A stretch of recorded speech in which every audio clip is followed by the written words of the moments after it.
जय हिंद दोस्तों, मैं हूं अनूप और आप सब लोग देख रहे हैं ग्लोबल कॉन्फ्लिक्ट। दोस्तों, इंडिया और रशिया के डिफेंस रिलेशनशिप के बारे में आप सब लोगों को पता ही होगा। इस रिलेशनशिप को दुनिया के सबसे स्ट्रॉन्ग और सबसे करीबी रिलेशनशिप कहा जाता है। इवन रशिया ही दुनिया का एकमात्र ऐसा देश है जो इंडिया को दुनिया का हर तरीके का हथियारों का सप्लाई करता है, जो शायद ही कोई देश किसी और देश को करता होगा। रशिया भारत को न्यूक्लियर पावर सबमरीन से लेके एयरक्राफ्ट कैरियर जैसे बड़े हथियारों को दे चुका है और अब हाइपरसोनिक टेक्नोलॉजी से शुरू करके स्टेल्थ फाइटर एयरक्राफ्ट जैसे एयरक्राफ्टों को सप्लाई करने के लिए भी रशिया तैयार हो रहा है। और दोस्तों, आज के इस वीडियो में मैं आप लोगों को ऐसे कुछ प्रमुख हथियारों के बारे में बताऊंगा जो रशिया भारत को बेचने के लिए भारत के साथ बातचीत कर रहा है। तो दोस्तों, डिटेल में जानने के लिए वीडियो के आखिर तक बने रहिए और चैनल को सब्सक्राइब और वीडियो को लाइक जरूर कीजिए। दोस्तों, कुछ साल पहले तक भी इंडिया दुनिया के सबसे बड़े डिफेंस इंपोर्टरों में था, जबकि अब थोड़े थोड़े करके इंडिया डिफेंस इक्विपमेंटों को मेक इन इंडिया के तहत इंडिया में मैन्युफैक्चर कर रहा है। पर फिर भी इंडिया द्वारा बहुत सारे डिफेंस इक्विपमेंटों को रशिया से खरीदा जाता है। दोस्तों, एक रिपोर्ट के मुताबिक 2014 से लेकर 2018 तक इंडिया द्वारा खरीदा हुआ हथियारों में 58% हथियार सिर्फ रशिया से ही इंपोर्ट किया गया था।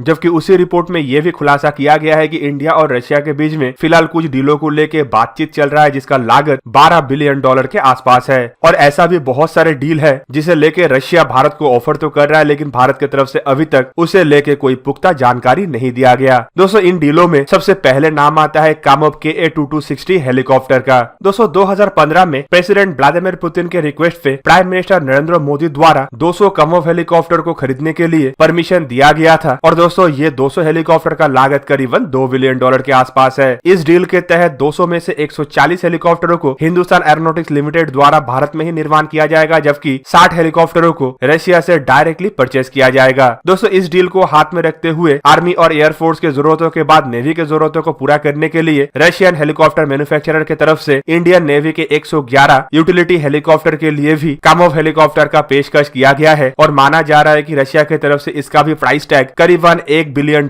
के आसपास रखा गया है। दोस्तों, इस लिस्ट में दूसरे हथियार का नाम है क्लश्नकोव AK-203 असॉल्ट राइफल। दोस्तों, ये AK सीरीज का एक एडवांस तरीन असॉल्ट राइफल है जिसे भारत द्वारा रशिया से टेक्नोलॉजी ट्रांसफर के तहत खरीदा जाना है। एक रिपोर्ट के मुताबिक इंडिया द्वारा करीबन 7.5 लाख ऐसे हथियारों को आर्मी के लिए खरीदा जाएगा, जिसका लागत करीबन $1 बिलियन के आसपास है। पिछले साल ही प्राइम मिनिस्टर नरेंद्र मोदी द्वारा ज्वाइंट वेंचर का एक मैन्युफैक्चरिंग प्लांट का भी उद्घाटन किया गया, जहां पे ये AK-203 असॉल्ट राइफलों का निर्माण होगा। दोस्तों, इस ज्वाइंट वेंचर में इंडिया के ऑर्डिनेंस फैक्ट्री बोर्ड का शेयर करीबन 50.5% होगा, जबकि रशिया के क्लश्नकोव फैक्ट्री का इसमें शेयर करीबन 42% होगा। इसके अलावा रशिया के एक्सपोर्ट कंपनी रोसावरन एक्सपोर्ट का भी करीब 7.5% शेयर इस ज्वाइंट वेंचर में है। फिलहाल दोनों देशों के बीच में प्राइस को लेके और एक दौर का नेगोशिएशन चल रहा है और जल्द ही यह नेगोशिएशन खत्म होने के बाद इन राइफलों को भारत में मैन्युफैक्चर किया जाएगा। दोस्तों, नेक्स्ट डील है एडवांस स्टेल्थ फ्रिगेट का। दोस्तों, इस डील के तहत टोटल 4 एडवांस फ्रिगेट इंडिया द्वारा रशिया से खरीदा जाएगा, जिनमें दोनों देशों की तरफ से $1.5 बिलियन का खर्चा किया जाना है। दोस्तों, ये 4 फ्रिगेट में से 2 फ्रिगेट रशिया में डायरेक्टली बन के इंडिया पहुंचेगा, जिसमें यूक्रेन का गैस टरबाइन लगा हुआ होगा, जबकि बाकी के 2 फ्रिगेट को इंडिया में ही निर्माण किया जाएगा और इसके लिए गोवा शिपयार्ड लिमिटेड का मदद लिया जाएगा। और गोवा शिपयार्ड लिमिटेड में फिलहाल रशिया की तरफ से इन फ्रिगेटों का निर्माण के लिए काम भी शुरू कर दिया गया है।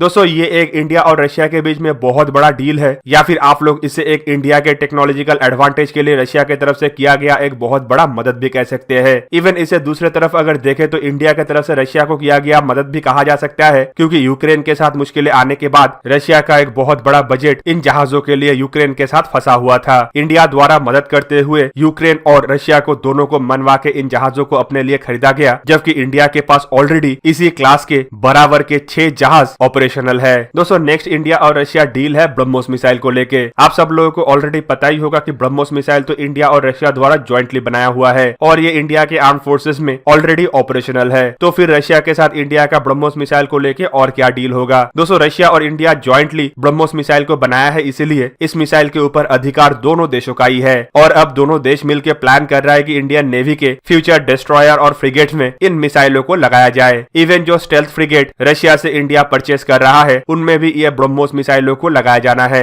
विशाखापट्टनम क्लास के 4 डिस्ट्रॉयर और प्रोजेक्ट 17A नीलगिरी क्लास के 7 फ्रिगेट के साथ साथ इंडिया में बनने वाला 2 रशियन स्टेल्थ फ्रिगेट में इन ब्रह्मोस मिसाइलों को लगाए जाने का बात कहा जा रहा है। और दोस्तों, इसके लिए टोटल $2.6 बिलियन का एक डील ब्रह्मोस एरोस्पेस और इंडियन नेवी के बीच में हस्ताक्षर होगा। दोस्तों, नेक्स्ट इंडिया रशिया डील है इग्ला एस सिस्टम को लेके। 2019 2019 के रिपोर्ट के मुताबिक इंडिया द्वारा very short range air defence system के तहत Russian shoulder fire surface to air missile Igla S को चुना गया। दोस्तों इन मिसाइलों को very short range surface to air missile के तहत चुना गया है ताकि ये इंडियन आर्मी, नेवी और एयरफोर्स के क्लोज तरीन एयर डिफेंस के लिए इस्तेमाल किया जा पाए। एक रिपोर्ट के मुताबिक इंडिया द्वारा रशिया से करीबन 1.5 बिलियन डॉलर के लागत से 5175 ईगल एस मिसाइल और 800 लॉन्चरों को खरीदा जाएगा। दोस्तों नेक्स्ट है इंडियन एयरफोर्स के लिए खरीदे जाने वाले कुछ फाइटर एयरक्राफ्ट को लेके। सुनने को आया है कि इंडियन एयरफोर्स द्वारा जल्द ही रशिया के साथ 21 पुराने MiG-29 और 12 नए सुखोई 30 MKI खरीदने के लिए डील के ऊपर हस्ताक्षर हो जाएगा।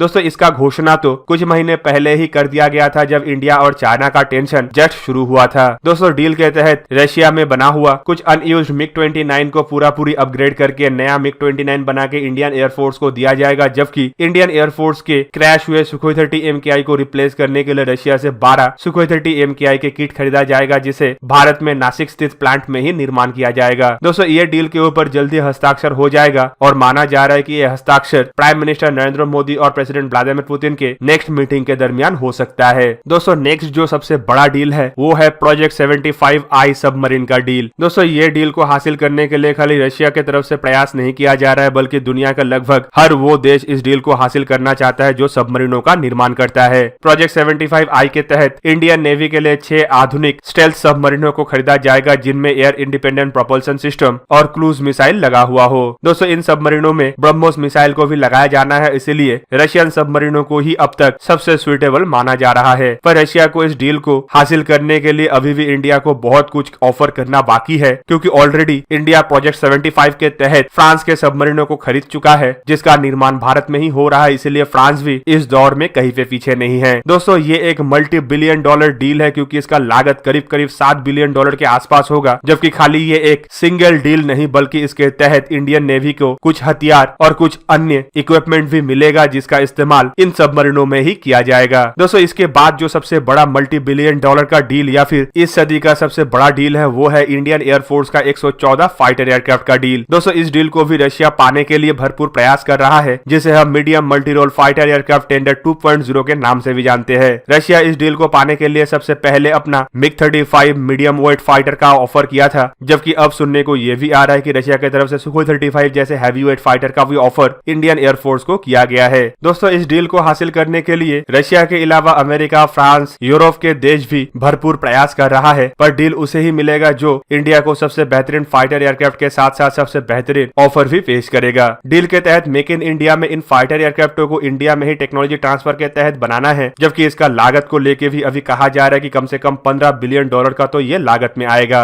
दोस्तों इसके अलावा रशिया की तरफ से भारत को कुछ अन्य हथियारों को लेके भी ऑफर किया जा रहा है, जिनमें 5th जनरेशन फाइटर एयरक्राफ्ट एक प्रमुख हथियार है, पर फिलहाल भारत की तरफ से इसे लेके अभी कोई इंटरेस्ट नहीं दिखाया जा रहा है। भारत इस प्रोजेक्ट में रशिया के साथ एक समय तक था, लेकिन 2018 के बाद भारत इस प्रोजेक्ट से अपने आप को हटाने के अलावा खुद का प्रोजेक्ट को भी तेज गति किया है, जिससे लग तो ये रहा है कि इंडिया फिलहाल 5th जनरेशन फाइटर एयरक्राफ्ट किसी देश से परचेस करने के मूड में नहीं है। तो दोस्तों ये था आज का वीडियो। अगर आपको वीडियो अच्छा लगा तो इसे लाइक कीजिए और मेरे चैनल को सब्सक्राइब कीजिए और साथ में बना हुआ बेल आइकन को भी प्रेस कर दीजिए, ताकि आप मेरा वीडियो देख पाए सबसे पहले। जय हिंद।